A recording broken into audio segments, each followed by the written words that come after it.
hari ini aku nih lagi kedatangan seorang yang sangat-sangat menginspirasi banyak orang. Dan kalau misalnya aku kenalin profilnya ini panjang banget. Jadi untuk mempersingkat waktu, kalian tinggal ketik aja Tommy Wong di Google, di YouTube ataupun di Instagram. Itu kalian akan bisa melihat profilnya beliau. Tapi di hari ini kita akan kupas tuntas semua permasalahan yang kita para atomian menghadapinya. Udah siap belum? Oh iya teman-teman nih, sebelum kita mulai interview beliau, aku mau sedikit cerita gimana caranya aku bisa berkenalan dengan seorang Tommy Wong. Ini diawali saat 2 tahun yang lalu saya lagi menghadapi masalah dan tanpa sengaja aku jump in ke YouTube-nya yang beliau sedang lagi interview sama seorang YouTuber yang terkenal ya kok ya. Seorang YouTuber yang terkenal, dan di story-nya itu benar-benar sangat-sangat menginspirasi saya dan membuat saya tuh tergugah banget hatinya untuk berubah. Dan saat itu juga saya sempat ada berpikir, wah satu hari nanti saya harus bisa kenalan sama seseorang seperti ini dan saya harus bisa bikin konten YouTube bersama beliau. Dan hari ini terjadi. Ini apa kok? Apa seperti LOA, Law of Attraction, atau iman nih? Iya, rasanya sih kalau buat orang yang punya agama ya dia mengimani. Kan karena iman itu adalah percaya sebelum melihat. Dan kalau udah melihat baru percaya mah itu bukan iman, itu mah jualan produk. Terus ya memang 2 tahun lalu ya 2 tahun lalu ya saya memang diwawancarai oleh, tepatnya sebenarnya saya yang diwawancarain sih sama Christina Lee. Jadi ya itulah yang menghantarkan perjalanan demi perjalanan. Saya juga ketemu dengan Julia, kira-kira gitu. Iya, kok hari ini kita nyantai aja ya, kita lebih tanya jawab. Ini karena sebenarnya pengen mendapatkan insight-insight yang positif dari seorang Tommy Wong. Okay. Karena banyak banget nih kok yang feedback ke saya saat kita Instagram live tuh, aduh ini orang bagus banget insight-nya. Dan Thank you semuanya. Kayak kita tuh yang orang-orang atomian tuh yang mengalami masa down, yang ngalamin masa yang kayak kita ditolak, terus kita ngalamin ada orang yang jalaninnya nggak sesuai dengan aturan dari perusahaan seperti undercutting atau rebut-rebut line kayak gitu. Nah ini yang saya pengen tanya ini kok, gimana caranya kita handle perasaan-perasaan yang seperti kayak gitu kok? Menghandle perasaan ketika ngalamin situasi yang tidak menyenangkan ya. Iya, Karena kan ada enak. overcutting, ada disrobot down lainnya, ini itu ya kurang lebih ya. Iya. Mungkin yang pertama awareness dulu sih, kesadaran dulu bahwa misalnya contoh ada temen kamu itu punya barang, terus barang berhargamu ini sama seperti kayak perjuangan kamu, ilmu kamu, produk kamu, downline-nya kamu, prospeknya kamu, tiba-tiba diserobot orang. Iya. Oke, sakit kan? Itu rasanya sakit banget. Oke. Namun satu sisi itu ketika kamu merasa bahwa semua di dunia ini miliknya kamu, maka kamu akan merasakan bahwa loh ini kan miliknya aku yang diambil barangnya, jadi aku sakit hati banget. Tapi kamu lupa bahwa kamu hidup itu kan anugerah. Jadi kalau masih hidup itu sudah anugerah. Sedangkan yang kamu punya kemarin itu, orang itu bukan ngambil punya kamu, orang itu ngambil barang yang Tuhan titip sama kamu. Yang diambil itu barangnya Tuhan, urusan dia sama Tuhan nanti. orang pun termasuk Iya. barang ya kok? Hah? Downline pun termasuk barang Loh, ya? downline itu adalah orang-orang yang dipercayakan Tuhan ke kita. Makanya kita harus sayang. Sama kalau kayak ikan juga, atau kita piara anjing, itu juga titipan. Betul loh, kalau kok saya beli, ngerti, beli itu duit, itu cuma uang. Usaha kamu menukarkan, jasa yang diberikan. Tapi anjing itu hidup kan karena dari Tuhan. Kalau enggak anjingnya nggak hidup, ya kan? Emang ada orang mau beli anjingnya kalau nggak hidup? Kan enggak. Nah sama seperti sekarang, downline kamu diserobot orang, profit kamu diambil orang dan sebagainya. Kalau kamu sudah berusaha, sudah beriman, sudah berdoa, itu terjadi, maka kamu sadari satu hal. Satu, ini mindsetnya nih ya. Ini adalah sebuah pembelajaran. Berarti saya kemarin bodoh. Banyak yang ngomong aku kalau dirinya itu bodoh. Padahal ada loh di ayat suci bilang kita itu mesti tulus seperti merpati, cerdik seperti ular. Kalau sampai terjadi, artinya kamu lagi di-upgrade kayak anak kecil bodoh. Oh, barangnya nggak disimpan baik-baik, akhirnya diambil orang. Orangnya kamu nggak usah salahin, yang kamu mesti pelajari. Oh, oke.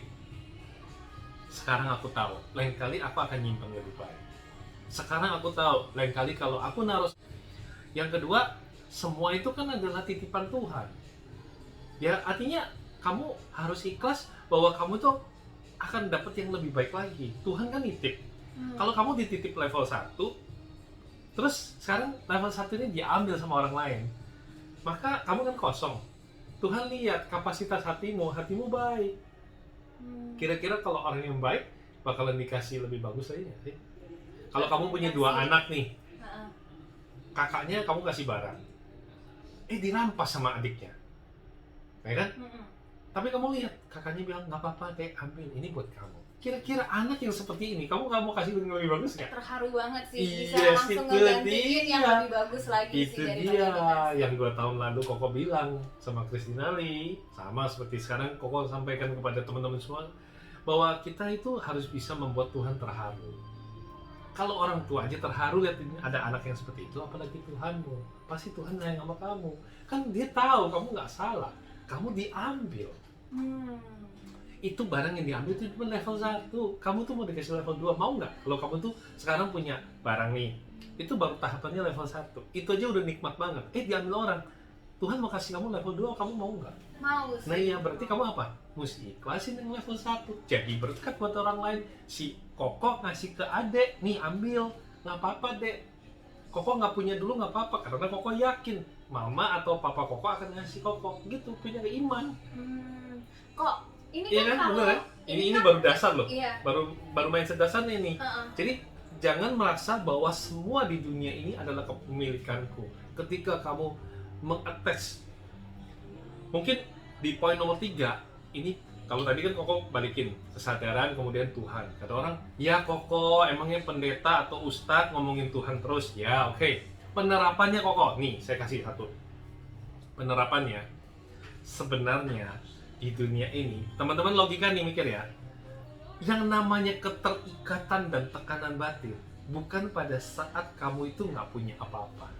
Kalau hari ini Julia itu nggak punya apa-apa nih, kamu tuh bangkrut total, miskin total, bener-bener nol kamu tuh. Tukang debt collector juga jijik ketemu kamu, males gitu. Udah, kamu tuh udah nggak punya apa-apa, kamu nggak punya beban, nggak ada yang mau deketin kamu, selesai. Keterikatan, tekanan itu datang bukan pada saat kamu nggak memiliki apa-apa, tapi justru saat kamu merasa kamu nggak punya apa-apa. Jadi cuma perasaan kamu doang, Jul. Perasaan saya sakit, itu kan punya saya. Diambil orang, gua nggak nerima. Pagi, siang, malam nggak tidur, jatuh sakit, akhirnya hilang anugerahnya. Kalau diambil, berarti dalam hati, 1, saya belajar. Lain kali saya mesti lebih hati-hati. 2, yes, level 1 gua diambil orang, berarti bagus. Gua akan terima level 2 dari Tuhan. Selalu upgrade diri. Dan yang ketiga, open the opportunity. Buka pintu gerbang rezekimu sebesar-besarnya. Kalau kamu tuh masih diambil orang, berarti kamu tuh masih punya. Itu dulu mindset yang mesti kamu ada. Lah kalau kamu gak punya apa-apa, ya apa mau diambil? Ya, kok. Iya, kalau mau diambil, ya udah. Udahlah, saya berkarya. Ini juga saya terimanya dari atas. Kalau segala sesuatu itu kita, oh iya ya, semua ini saya dapatkan dari Tuhan. Yes, thanks God. I believe Tuhan maha mengambil, Tuhan maha memberi. Terpujilah Tuhan ya. Yes, just so simple like that. Ini mindset dasar yang harus punya loh. Kalau enggak, Koko udah gila kali. Punya penthouse, punya mobil sport, punya mobil mewah, mendadak suddenly, pam, semuanya hilang. Dan gue terkapar-kapar gitu, terus gue pikirin gitu, mau sampai kapan? Ya gue gak bakal ketemu dengan kamu lah. Mana bisa aku mengasosiasikan atau menyamakan Ferrariku dengan dirimu? Dan gak bisa.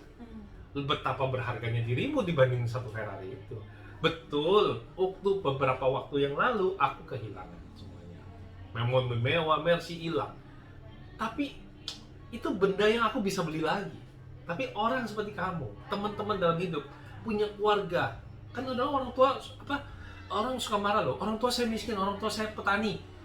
Saya kasih tahu, Mercy lu bisa beli, bapak lu nggak bisa beli, mama lu nggak bisa beli. Kalau mama sama papa lu sudah hilang, itu baru lu miskin.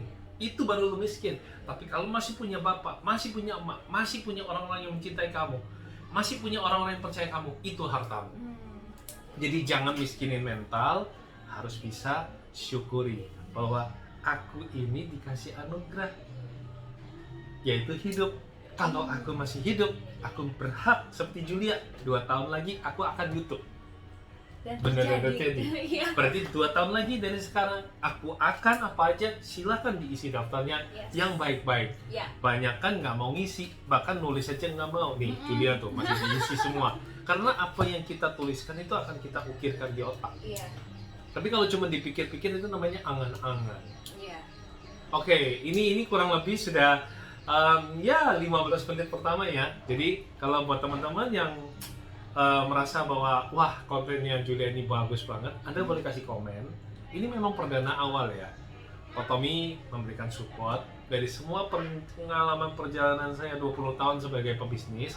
Saya ingin adik angkat perempuan saya ini bisa mendapatkan sesuatu dan juga bisanya bagikan buat kalian semua. 20 tahun loh perjalanan bisnis. Iya. Mungkin disarikan hanya kurang lebih 20 menit, tapi saya yakin pasti menjadi inspirasi kebaikan buat para inspirator yang sudah nonton film ini. Ini keren banget kok. Berarti kalau misalnya kita ada dijahatin orang atau direbut, downline atau segala gimana, yang pasti kita harus benerin mindsetnya kita. Tapi kita nggak usah nyalahin itu orang ya. Duh, itu orang tuh kurang ajar, emang karakternya kayak gitu. Kamu bawa dia dalam, kamu kemana-mana bawa dia. Oh. Ngapain? Nih, dia udah jahatin kamu. Hmm. Bahkan orang bilang, mantanku ninggalin aku. Ya udah dia aja udah ninggalin lu. Ngapain lu bawa dia kemana-mana? Kalau kamu taruh dia di hati sakit, berarti kamu taruh dia di mana? Di hati ya. Ya ampun, dia udah lupain lu. Bener. Iya kan? Ya. Hujan menghapus jejakmu. Yes. Aduh, ini keren banget kan ya teman-teman ya. Masih Iya. banyak pertanyaan lagi nggak ya pengen saya pertanyain ke Kotomi? Boleh komen ya. Boleh komen. Dan tunggu di channel berikutnya. Yes. Ya, oke? Bye-bye. Bye-bye. Tunggu di next Iya. part. Part kedua Yes. ya.